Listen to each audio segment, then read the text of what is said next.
अल्लाह तबारक व ताला ने इस सरजमीन पर 1 लाख से ज़ायद पैगंबरों को भेजा, जिनका सामना फिरौन और नमरूद जैसे सरकश लोगों से हुआ।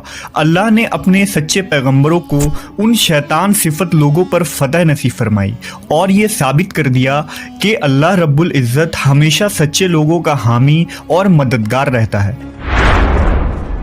इस वीडियो में हम एक ऐसे अजीबुल खिलकत शख्स का तस्करा करने जा रहे हैं जो ना तो बादशाह था ना कोई मुख्तलिफ मखलूक था। इसके बावजूद उस जैसा इंसान इस दुनिया ने दोबारा नहीं देखा, क्योंकि वो शख्स अपनी जिस्मानी कद्दो-कामत और ताकत में पूरी सरजमीन में मुनफरिद था।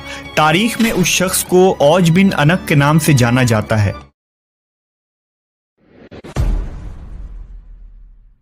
ये शख्स इतना लंबा और देवकामत था कि वो समुंदर में चलता तो डूब ना सकता था। ऊंचे ऊंचे दरख्त और पहाड़ उसके सामने छोटे मालूम होते। उसकी लंबाई और कद इतनी ज्यादा थी कि दूसरे लोग उसके सामने कीड़े मकोड़े के मानिंद दिखते। दरअसल औज बिन अनक हजरत आदम अलैहिस्सलाम का नवासा था, जो हजरत आदम की बेटी सफूरा की बतन से पैदा हुआ था। औज बिन अनक बचपन से ही अपने हम उम्र बच्चों से ज्यादा दराज कद और मजबूत नजर आता था और जब जवान हुआ तो उसकी लंबाई गैर मामूली बढ़ती चली गई। रिवायतों के मुताबिक उसका कद 80 हाथ था। औज बिन अनक निहायत ही सरकश, काफिर और जाबिर शख्स था। बाज रिवायतों में आता है कि औज बिन अनक का ताल्लुक कौम आद से था।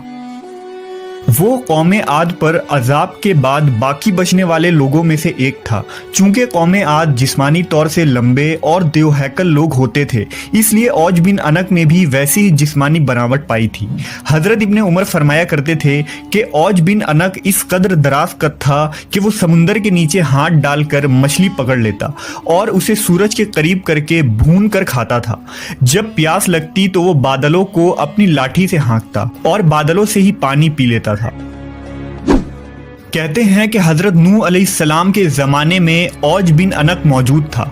जब हजरत नूह अजीम तूफान से कबल कश्ती तैयार कर रहे थे तो आपको कश्ती बनाने के लिए सागवान की लकड़ी की ज़रूरत पड़ी, मगर उस लकड़ी को उठाकर लाना मुमकिन न था। लिहाजा औज ने आपकी मदद की और वो उन लकड़ियों को मुल्क शाम से उठाकर लाया।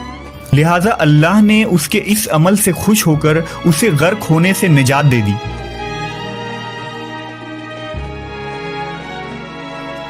जबकि बाज लोगों ने लिखा कि औज हजरत नूह अलैहिस्सलाम पर ईमान न लाया था और आपकी कश्ती में सवार होने से इनकार कर दिया था। इसके बावजूद वो इस सैलाब से बच निकला, क्योंकि तूफान नूह के वक्त पानी सिर्फ उसके कमर तक आती थी।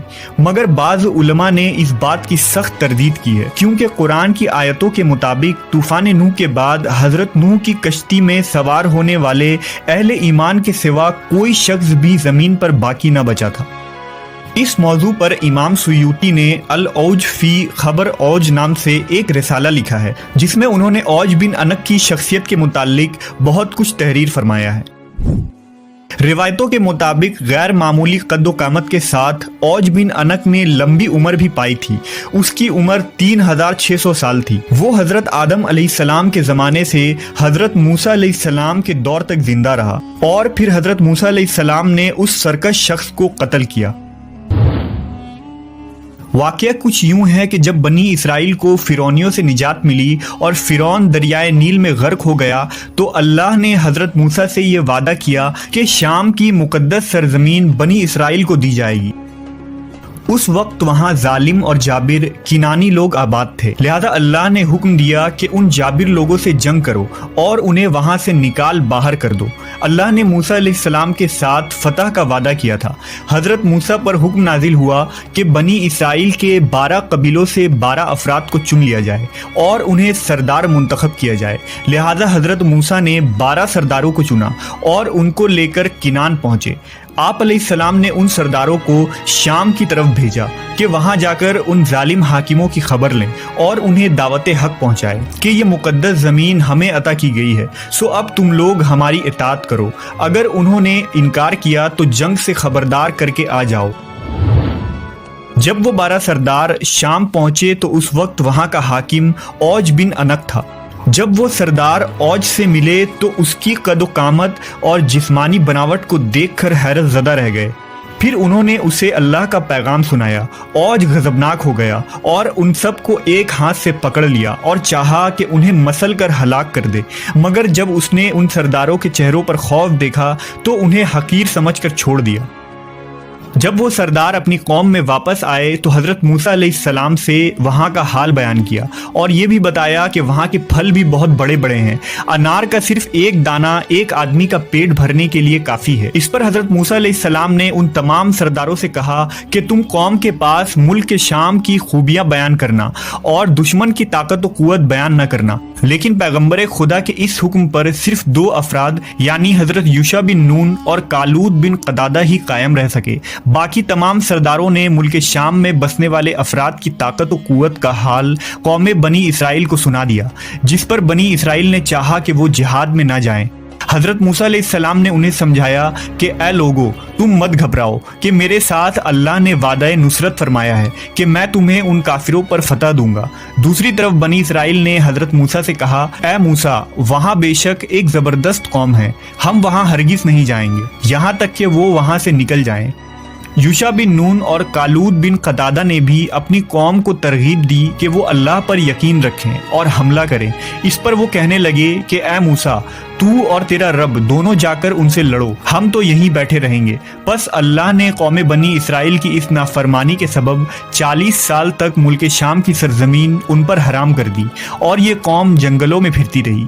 रिवायतों के मुताबिक अपनी कौम की नाफरमानी के बाद हज़रत मूसा अलैहिस्सलाम खुद ही औज बिन अनक के खात्मे के लिए रवाना हुए। जब औज बिन अनक ने उन्हें देखा तो चाहा चूंटी की तरह पैरों से मसल दे और कहा कि तू ही कौम बनी इसराइल का वो सरदार है जिसने फिरौन को दरियाए नील में डुबोया था। फिर उसने हज़रत मूसा पर हमला कर दिया। हज़रत मूसा अलैहिस्सलाम ने भी जवाबी हमला किया और 10 गज ऊपर उछलकर उसकी टखनों पर असा मारा। ये ज़रब ऐसी कारी थी कि औज बिन अनक नामी ये पहाड़ जैसा शख्स वहीं गिरकर मर गया। कहते हैं कि उसकी लाश 40 साल तक वहीं ज़मीन पर पड़ी रही। इस अरसा में उसके जिस्म का गोश्त गल कर सिर्फ ढांचा रह गया। जब हज़रत मूसा अलैहिस्सलाम और हज़रत हारून अलैहिस्सलाम जिहाद से सरखरू होकर वापस लौटे तो उसके ढांचे को उठाकर दरियाए नील पर रख दिया और एक अरसा तक वो ढांचा दरियाए नील पर पुल का काम अंजाम देता रहा। मखलूक ख्वाह कितनी भी शरकस और कद आवर हो, जब अल्लाह की पकड़ होती है तो उसकी ताकत व कुव्वत रेत के मानिंद ढेर होकर रह जाती है और ये बाद में आने वाले लोगों के लिए निशान इबरत बन जाती है।